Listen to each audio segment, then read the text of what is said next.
We are living at a time that is absolutely dark, spiritually.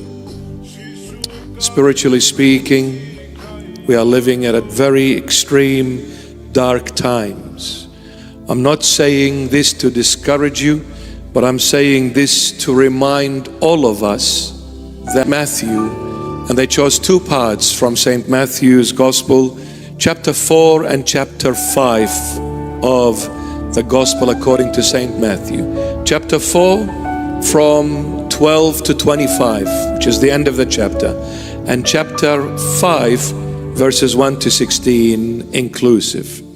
When you read in chapter 4, it is straight after the Lord's come back from that fasting in the wilderness for 40 days and 40 nights. He comes back and starts choosing disciples, and he goes to the Sea of Galilee and chooses fishermen and saying to them, "Come and follow me and I'll make you fishers of men instead of fish. You're pretty good at catching fish, I'll make you brilliant at catching people for me." So he chooses Simon, who was called Peter, or named Peter, and then his brother Andrew. Then he chooses the two sons of Zebedee. They were mending the nets with their father Zebedee, James and John, and says to all of them, "Follow me," and they drop everything and follow the Lord. It's amazing when you drop everything and follow the Lord Jesus. Easy said than done. But these people did it. That's why they are living saints forever. But what I want to really focus on as well, and more so, is chapter 5. Chapter 5 is where the Lord Jesus goes on this mountain and he sits, and when he sees the multitudes, he goes on this mountain, sits, and then his disciples approach him. Then he opens his mouth and says beautiful, beautiful blessings. Amazing. The church fathers called this the royal speech. And it was the first time the Lord Jesus is speaking in public. He spoke prior to that privately, but never in public. This was the first time ever he is addressing the public. And that is Matthew chapter 5, 6 and 7. The Lord spoke about 8 blessings. There are 9, but the last two, 8 and 9, they go hand in hand together.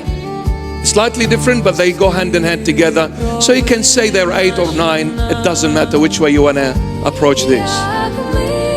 He says 8 blessings. Now, to understand these blessings, we need to understand what the Lord is doing here.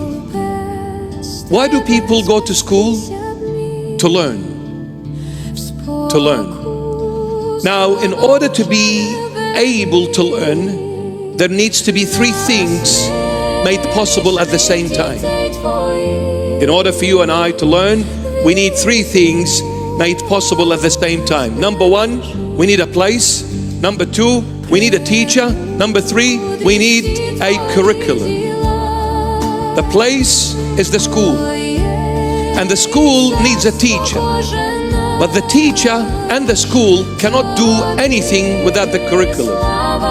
And in order to teach that curriculum, you need a place, which is the school, and you need the teacher to teach the subject in the place called the school. So 3 things must be available at the same time in order for me to claim I'm here to teach you. I need the school, I need the curriculum, the subject, and I need the teacher.